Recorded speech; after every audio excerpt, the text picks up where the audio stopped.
சிலுவையில் பூத்த பூ மொத்தம் 7. அதில் 1 மன்னிப்பு, 2 இரட்சிப்பு, 3 அன்பு, 4 அங்கலாய்ப்பு, 5 தவிப்பு, 6 முடிப்பு, 7 ஒப்படைப்பு. இதில் 6வது முடிப்பு, ஜெபம் செய்வோம். இயேசுவே, இந்த சிலுவை தியான வசனங்கள் 6வது வசனத்தை நாங்கள் தியானிக்க இருக்கிறோம் ஆண்டவரே. அந்த வசனத்தை நாங்கள் மேற்கொள்ள எங்கள் தியானிக்க நாங்கள் தொடர்ந்து உங்கள் பின்பற்ற கிருபையில் ஆண்டவரே. அரியன வார்த்தைகளும் இதயத்தின் தியானமும் என்றென்றைக்கும் உங்கள் சமூகத்தில் பிரதியாக இருப்பதாக. ஆமென். இயேசு சிலுவையில் கூறின 6ஆம் வார்த்தை எடுத்துக்கொள்ளுங்கள். யோவான் 19ஆம் அதிகாரம் 30ஆம் வசனம். யோவான் 19ஆம் அதிகாரம் 30ஆம் வசனம்.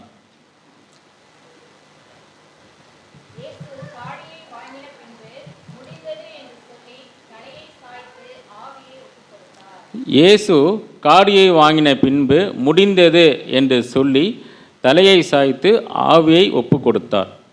இங்கே பார்த்தீங்கன்னா இந்த முடிந்தது என்று சொல்ங்கிற ஒரு சொல் சிறிய சொல்லு தான். ஆனால் இங்கே பல அர்த்தத்தை இங்கே சொல்ல வருது.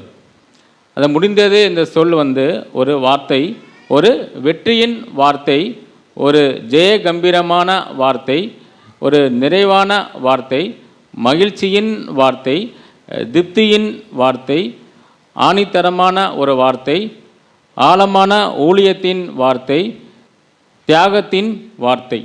இந்த மாதிரி பல வார்த்தையாக நம்ம இதை சொல்லலாம். அந்த முடிப்பு, முடிந்தது அப்படின்னு. அப்போ இந்த முடிந்தது இந்த வார்த்தை ஆங்கிலத்தில் இட் இஸ் ஃபினிஷ்ட் அப்படின்னு சொல்கிறாங்க. ஆங்கிலத்தில் இட் இஸ் ஃபினிஷ்ட். அப்புறம் முடிந்தது கிரீக்கில் பார்த்திங்கன்னா கிரீக் வேர்டில் டெட்லஸ்டாய்ங்கிற கிரீக் வேர்டில் இதை சொல்கிறாங்க, முடிந்தது. அப்போ அந்த முடிந்ததுங்கிற சொல் ஒரு முடிந்தாயிற்று என்ற பொருள் கொண்டதாகும். என்ன முடிந்துச்சு, என்ன முடிந்தாயிற்று இந்த இயேசு சிலுவையில் இந்த வார்த்தையை சொல்லுகிறார் அப்படின்னு நம்ம சற்று ரொம்ப சிந்தித்து பார்ப்போம். ஆனால் அந்த முடிந்ததுங்கிறது என்னென்ன விஷயம் முடிந்தது அப்படின்னு பார்த்தீங்கன்னா, முதலாவது பார்த்தீங்கன்னா பிதாவின் சித்தம் முடிந்தது, குமாரின் தியாக பணி முடிந்தது, மனுக்குலத்தின் ஜீவன் மீட்கப்பட்டது, மனுக்குலத்தின் பாவம் மீட்கப்பட்டது, உலகப்பாடுகள் ஒரு முடிவுக்கு வந்தது. இயேசு இவ்வளவு வாழ்க்கை எந்த நோக்கத்துக்காக வந்தார்? இழந்து போனதை தேடவும் ரட்சிக்கவுமே கிறிஸ்து இயேசு உலகத்துக்கு வந்தார். அந்த நோக்கம் நிறைவேறதாக இயேசு சிலுவையில் காடியை வாங்கின பின்பு முடிந்தது என்று சொல்லுகிறார். இன்னும் நிறையா சொல்லலாம். சிந்தித்தோம் அப்படின்னா, இயேசு இவ்வளவு வாழ்க்கை வெற்றிகரமாக முடித்தார் என்பதற்காக முடிந்தாயிற்று என்று சொல்லுகிறார். இயேசுடைய மரணத்தை குறித்த தீர்க்க தரிசனங்கள் நிறைவேறி முடிந்தன என்பதற்காக முடிந்தது என்று சொல்லுகிறார். சாத்தானின் அதிகாரங்கள் ஒரு முடிவுக்கு வந்தன என்பதற்காக முடிந்தது என்று சிலுவையில் சொல்கிறார். பாம்பின் தலை நசுக்கப்பட்டது என்ற ஆதியாகமம் 3 ரெஃபரன்ஸ், ஆதியாகமம் 3:15, ஆதியாகமம் 3:15, 3:15. பாம்பின் தலை நசுக்கப்பட்டது என்ற முடிந்தது என்று சொல்கிறார். நசுக்கப்பட்டது என்பதற்காக முடிந்தது என்று சொல்கிறார். தேவனுக்கும் மக்களுக்கும் இடையில் இருந்த பிளவு திரைச்சீலை ஒரு முடிவுக்கு வந்தது என்பதற்காக இயேசு சிலுவையில் முடிந்ததாயிற்று என்று சொல்கிறார். தேவனுக்கும் மக்களுக்கும் இடையில் உள்ள பிளவு திரைச்சீலை முடிவுக்கு வந்தது. யூதர் பிண இனத்தார் என்ற பிரிவு ஒரு முடிவுக்கு வந்தது. பழைய ஏற்பாடு சட்டத்திட்டங்களில் பார்த்திங்கன்னா வெற்றி ஒரு முடிவுக்கு வந்தது. பழைய ஏற்பாட்டு சட்டத்திட்டங்கள்லாம் அதுக்கெல்லாம் ஒரு வெற்றி முடிவுக்கு வந்தது என்பதற்காக சிலுவையில் சொல்கிறார். பாவ மன்னிப்பிற்கான இரத்தம் சிந்தி முடிந்தாயிற்று என்பதற்காக முடிந்தது என்று சொல்கிறார். மனிதனின் ரட்சிப்பிற்கான யாவையும் சேர்ந்து முடிந்தாயிற்று என்பதற்காக முடிந்தது என்று சொல்கிறார். மனிதனின் ரட்சிப்பு இங்கே யாவும் முடிந்தாயிற்று என்பதற்காக முடிந்தது என்று சொல்கிறார். மனித ரட்சிப்புக்காக தேவனுக்கும் மனிதனுக்கும் இடையில் சமாதானம் உண்டாகி முடிந்தது என்பதற்காக முடிந்தாயிற்று என்று சொல்கிறார். தேவனுக்கும் மனிதனுக்கும் இடையில் சமாதானம் உண்டாகி முடிந்தது என்று சொல்கிறார். மனிதனின் பாடுகளுக்கும் நோய்களுக்கும் பரிகாரம் உண்டாக்கி முடிந்தது என்பதற்காக முடிந்தது என்று சொல்கிறார். மனிதனுக்கும் பாடுகளுக்கும் நோய்களுக்கும் பரிகாரம் உண்டாக்கி முடிந்தது. இயேசு மூலமாக பிதாவாகிய தேவனுடைய சித்தம் நிறைவேறி முடிந்தாயிற்று. இயேசு மூலமாக பிதாவுடைய தேவனுடைய இரட்சிப்பின் பணி நிறைவேறி முடிந்தாயிற்று. இயேசு கிறிஸ்து இந்த பூமிக்கு வந்த நோக்கம் எல்லாம் நிறைவேறி முடிந்தாயிற்று என்பதற்காக இந்த வார்த்தைகளை முடிந்தது சொல்கிறார். வேத வசனங்கள் நமக்கு நிறையா ஆதாரமாக எடுத்துக்கொள்ளலாம். 1 பேதுரு 2:24 1 பேதுரு 2:24 பார்த்தீங்கன்னா, நாம் பாவங்களுக்கு செத்து நீதிக்கு பிழைத்திருக்கும்படி அவர் தாமே தமது சரீரத்திலே நம்முடைய பாவங்களை சிலுவையில் மேல் சுமந்தார், அவருடைய தழும்புகளால் குணமானீர்கள். இப்போ நம்ம பாவங்கள் எல்லாம் அவர் சிலுவையில் மேல் சுமந்தார், அதனால் நமக்கு பாவங்களை சுமக்க தேவையில்லை. பாவங்களுக்கெல்லாம் ஒரு முடிவு கொண்டு விட்டது. அதே மாதிரி கலாத்தியர் பவுல் எதுனா கலாத்தியர் 1:4 அதில் பார்த்தீங்கன்னா, இயேசு கிறிஸ்து நம்ம இப்பொழுதிருந்தே பொல்லாத பெருமச்சத்தின்று விடுவிக்கும்படி நம்முடைய பிதாவாகிய தேவனுடைய சித்தத்தின்படியே நம்முடைய பாவங்களுக்கு தம்மைத்தாமே ஒப்பு கொடுத்தார். பாவங்களுக்கு தம்மைத்தாமே ஒப்பு கொடுத்தபடியால் நம்ம பாவங்களுக்கு நம்ம பயப்பட தேவையில்லை, நமக்கு அவரை வெற்றி சிறந்தார். கலாத்தியரில் 1:4. அப்போ நம்ம ரட்சிப்பதற்கு நம்ம பாவங்களை விடுவித்து நம்ம என்னது பாவ மன்னிப்பு எல்லாவற்றையும் சுமந்து தீர்த்து விட்டார். அதே மாதிரி இங்கே தீத்து 2:14 தீத்து 2:14 பார்த்தீங்கன்னா, சகல அக்கிரமங்களிலிருந்து நம்மை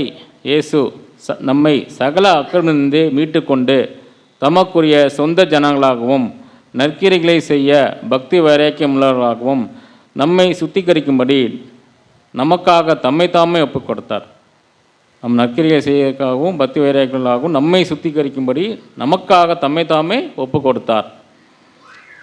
நம்முடைய அக்கிரமங்களில் விடுதலை கர்த்தராகிய இயேசு கிறிஸ்து சிலுவையில் அநேக நம்மளுக்காக பாடுபட்டார், நொறுக்கப்பட்டார், ரத்தம் சிந்தினார். கண்டிப்பாக நம்ம நம்ம என்னென்ன முடித்தாருங்கிறத நம்ம இங்கே சொல்ல வரார். மத்தேயு 8:17 ஏசாயா தீர்க்கதரிசினால் அப்போது இந்த ஏசாயா தீர்க்கதரிசி மூலமாக ஒரு நிறைவேற்றப்பட்ட ஒரு தீர்க்கதரிசனம். அவர் தாமே நம்முடைய பலவீனங்களை ஏற்றுக்கொண்டு நம்முடைய நோய்களை சுமந்தார். நோய்களை நம்ம சுமக்க தேவையில்லை, அவர் தாமே நம்முடைய விளைவினங்களை ஏற்றுக்கொண்டு நம்முடைய நோய்களை சுமந்தார். அப்போ நோய்களை சுமக்க தேவையில்லை, பாவத்தை சுமக்க தேவையில்லை, நம்மளுடைய பாவங்களை சுமக்க தேவையில்லை. நம்மளுடைய நமக்கு எல்லாமே அவர் முடித்து தீர்ந்து விட்டார். மெய்யாகவே ஏசாயா 54 மெய்யாகவே அவர் நம்முடைய பாடங்களை ஏற்றுக்கொண்டு நம்மளை துக்கங்களை சுமந்தார். அது மாதிரி கலாத்தியர் 3:13 பார்த்தீங்கன்னா, மரத்திலே துக்கப்பட்ட எவனும் சபிக்கப்பட்டவன் என்று எழுதியிருக்கிறபடி கிறிஸ்து நமக்காக சாபமாக்கி நியாயப்பிரமாணத்தின் சாபத்திற்கு தம்மை நீங்களாக்கி மீட்டு கொண்டார். மரத்திலே தூக்கப்பட்ட எவனும் சபிக்கப்பட்டவன் எழுதியிருக்கிறபடி கிறிஸ்து நமக்கானது நியாயப்பிரமாணத்தின் நம்மை நீங்களாக்கி மீட்டு கொண்டார். இப்போ நம்முடைய முன்னோர்களின் பாவம் அக்கிரமங்கள் நம்மீது உள்ள எல்லா விதமான சாபங்கள் அவரே சிலுவையை நமக்காக ஏற்றி வெற்றி சிறந்தார். நான் முடிந்தது என்று நம்ம சொல்ல முடியுமா? முடிந்தது என்று நம்மளால் சொல்ல முடியுமா? கண்டிப்பாக முடியாது. ஒரு சாக்ரிஃபைஸ் வாழ்க்கை இருந்தால் தான் இது செய்ய முடியும். ஒரு அர்ப்பணிப்போட அவர் இதை செய்து முடித்தார். சிலுவையின் பாடுகள் மத்தியிலும் அவர் ஒரு அர்ப்பணிப்போட நல்ல அவருக்கு என்ன சித்தத்துக்கு செய்தோ காரியத்தோடு அவர் செய்து முடிக்க முடிந்ததான். அதனால் இந்த காரியத்தை அவர் செய்து முடிக்க முடிந்தது. நம்மளால் முடிக்க முடியுமா என்று சற்று நம்ம சிந்தித்து பார்க்க வேண்டும். எபேசியர் 6:13 எபேசியர் 6:13 ஆகையால் தீங்கு நாளிலே அவைகள் நீங்கள் எதிர்க்கவும் சகலத்தையும் செய்து முடித்தவர்களாய் நிற்கவும் திராணியுள்ளவர்களாகும்படிக்கு தேவனுடைய சர்வாத வர்க்கத்தையும் எடுத்துக்கொள்ளுங்கள். தேவனுடைய சர்வாதாய வர்க்கம் நம்ம கண்டிப்பாக எடுத்தால் தான் இதெல்லாம் நம்ம ஜெயிக்க முடியும்.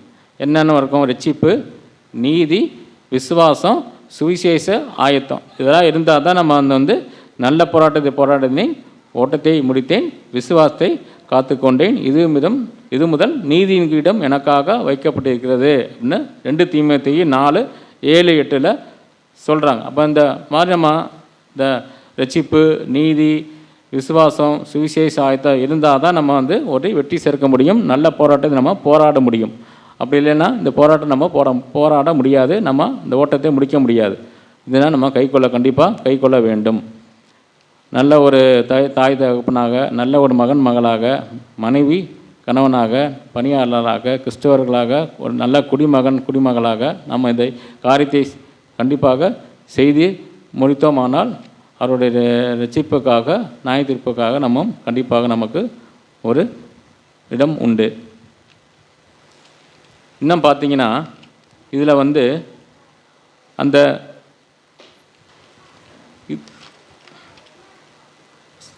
தாவீது சொல்கிறாரு, கர்த்தர் எனக்காக யாவையும் செய்து முடிப்பார். நாமும் கூட சொல்லலாம், கர்த்தர் நமக்காக யாவையும் செய்து முடிப்பார்.